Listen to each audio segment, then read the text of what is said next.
Good afternoon, all my cool cats and kittens. We're coming at you from St. Augustine, Florida. Still sunny, another beautiful sunny day, although a little bit cooler, I think you can tell with the shirt today.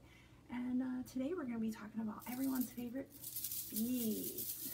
So, let's see, we see beads everywhere. We see beads in jewelry, we see beads for decoration, we see them around the house.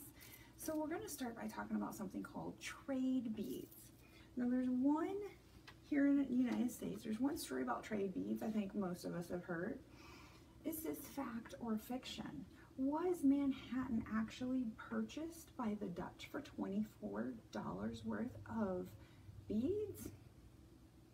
Is that a true thing or not?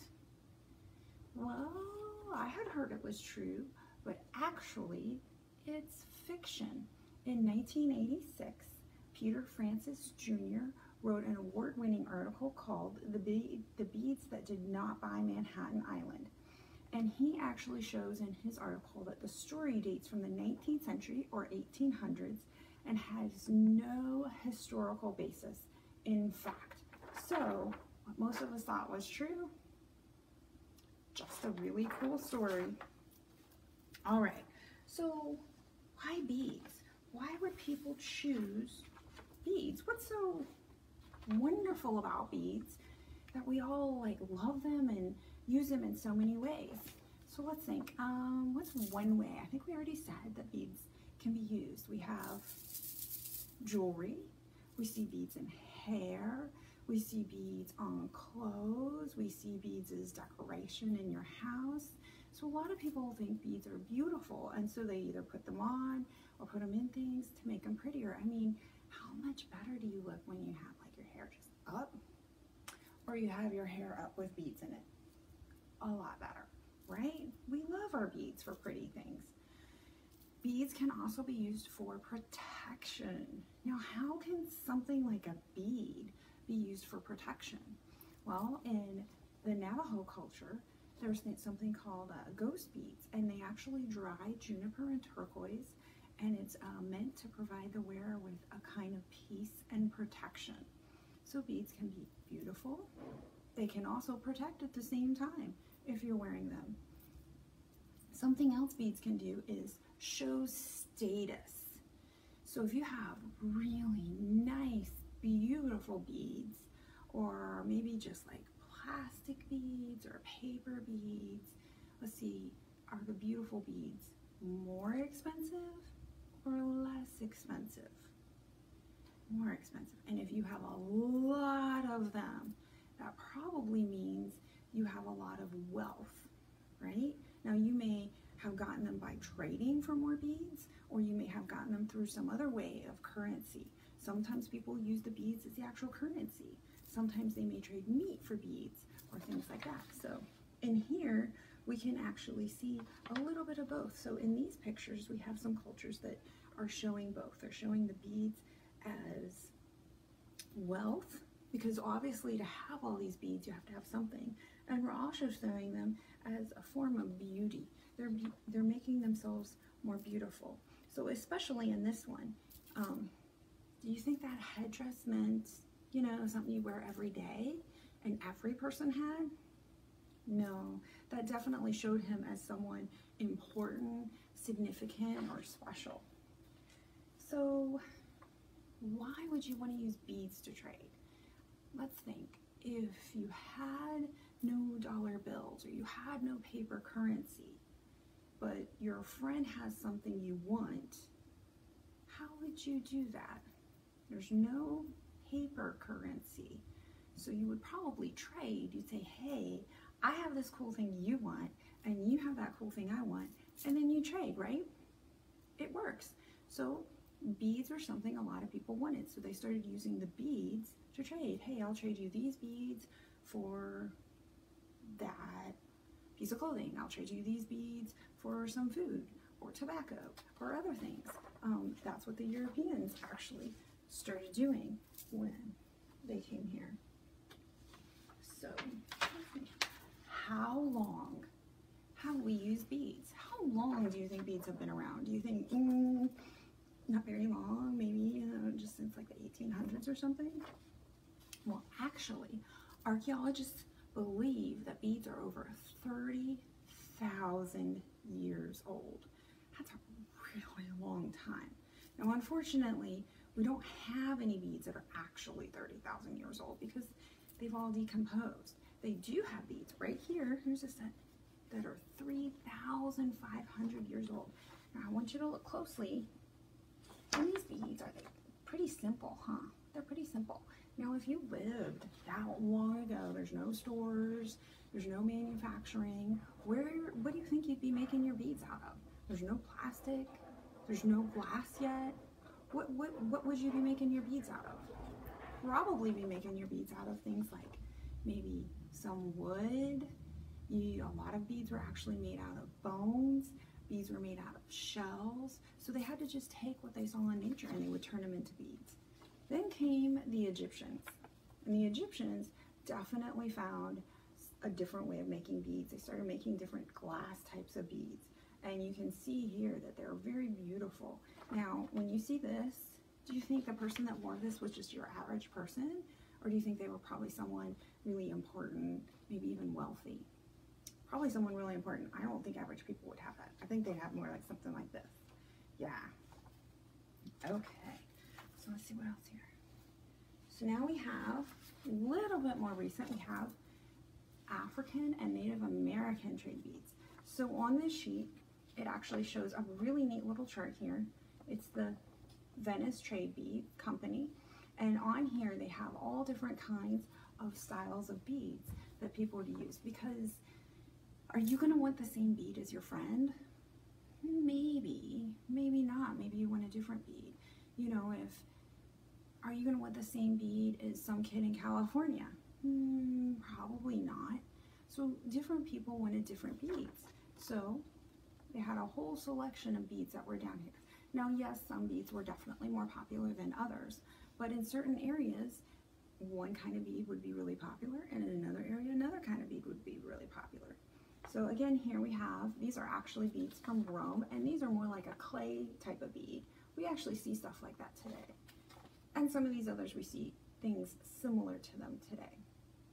Now, the Europeans traded mostly glass beads because it was not popular. They didn't have a way to do it, they didn't have a way to do it in the Americas or in Africa. So when they would go to these places, they were using their glass beads because people couldn't get those, so they were really, really popular. And in Africa, they would trade the beads for people, services, palm oil, gold, ivory. They would use these beads as their form of payment for these other services. In the Americas, they would use them for things like furs or horses or even tobacco. So again, things that the Europeans didn't have, and they would trade these beads for those goods or services. So we have that.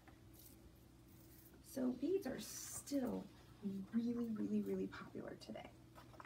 They've actually increased in popularity. The African trade beads became really popular again starting in the 60s and 70s, and they just keep going. So here we see some beads at the marketplaces here in these two pictures, and you will see them all over the place. You see some are very simple, some are actually using recycled goods. We even have perler beads that we can use to make all kinds of new things with, and we have a little bit of more fancy types of things that you may see in like the farmer's market or things like that now that people are making. Beading is still super, super popular. So today what we're going to do is actually we're going to make recycled beads,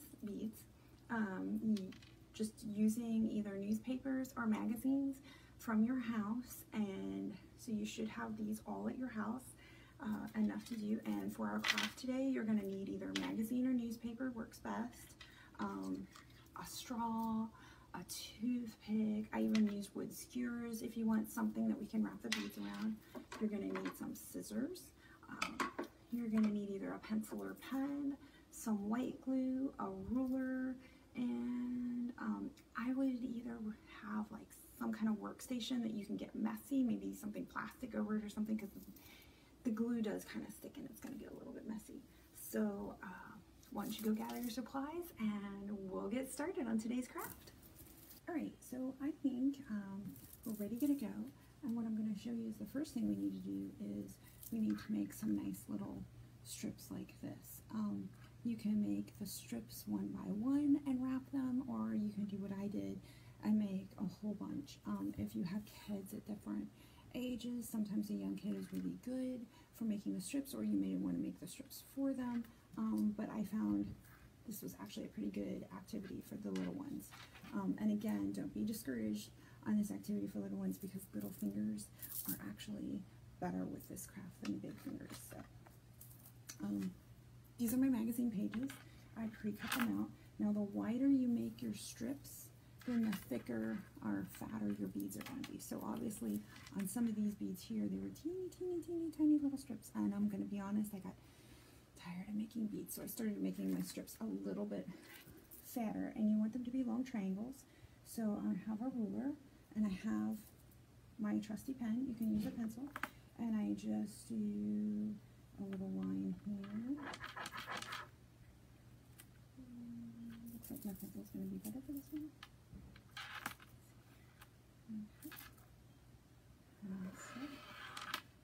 Okay, and because that's a triangle, I just keep going with all my little triangles here. Again, this doesn't have to be super exact unless you want all your beads to be exactly the same size, in which case, yes, you would definitely want to measure each one. So I usually just go right across the page and do a whole page. You can keep going on that, but just for demonstration purposes, that's pretty good. And you're going to take your scissors, and you're going to follow right here along your little lines.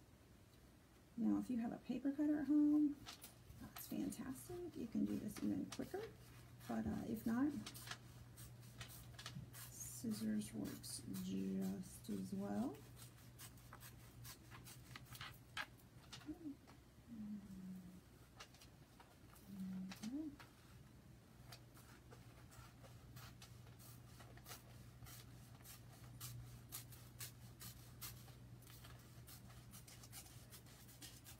All right, so you're going to keep cutting until you cut enough strips. Obviously, I've cut more than enough strips there. Once you have that, we're going to start rolling. You can roll using a toothpick. I'm going to use this as my protect my table here. You can roll using a toothpick. I had a really nice little straw, so I used that. You can even use a skewer. Obviously, if you use a skewer, you're going to want to cut off the end so that no one accidentally gets poked. Now, I will say, if all you have at your house is yarn, you're going to definitely want to go with something thicker like a straw, because it'll be easier to thread later. I had really nice nylon here, fishing wire, and so I was able to use a toothpick for these. It was a little bit challenging, so this time I decided to go with a straw. And if your straws are like mine, the first thing you're going to do is you're going to want to cut off this bendy part, because that's just going to get in your way, and it's going to actually keep your beads from sliding off later. So let's do that. I'm going to put out some of the beads I've already done. So you can see I've already pre-wrapped a bunch of beads here. So you can see they dry really quickly. And we're going to, I put my glue in a cap, and this one cap has done all these beads, so you don't need much glue at all. Okay, and I find the easiest way to do this is to roll it. I had actually started by trying to hold this in my hand and wrap this way. It was very hard. So what I started doing then is I put it down, okay, on my surface, and the hardest part is what I'm doing right now. I wish I could get a close-up of it, is actually getting this little end tucked in. There we go. And then you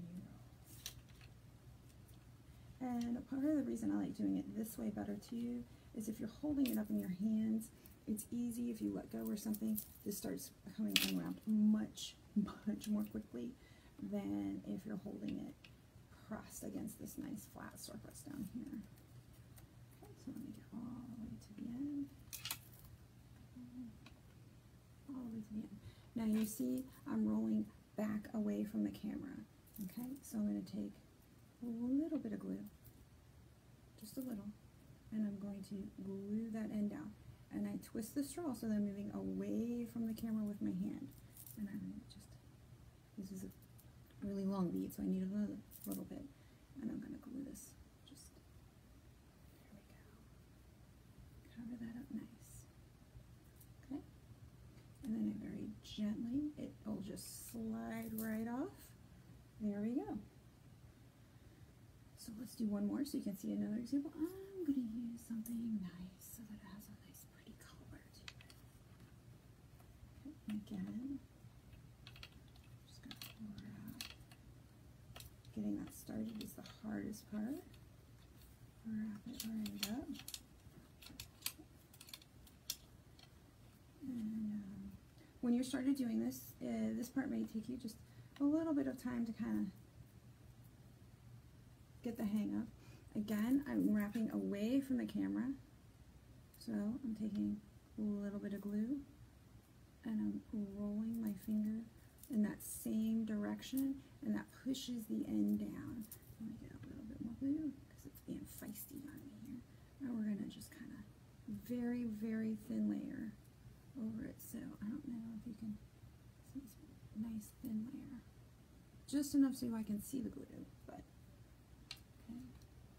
And one thing I want to tell you is while these are sitting on your surface, you may want to move them every minute or two just so that they don't stick. You don't want to be using a paper surface because they will adhere to the paper surface. I have a clipboard here in my office. I was actually using the back of a tablet to do it, my writing tablet to do it.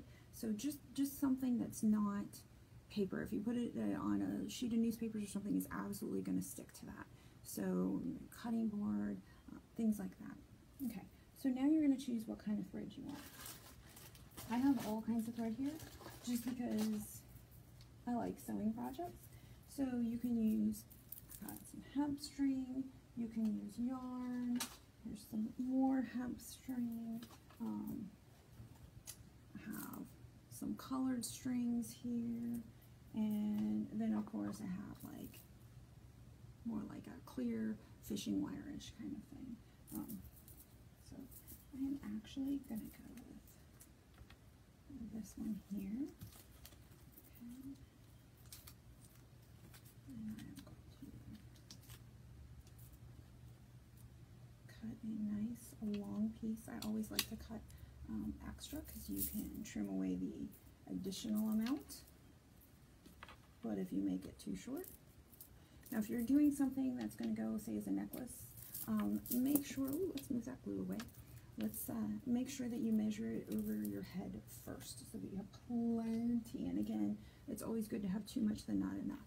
Now you just start threading your beads.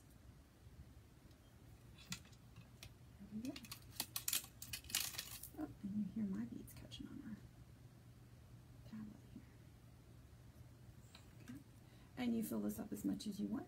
When you get done, you're simply going to tie it off, and you have your very nice necklace or bracelet.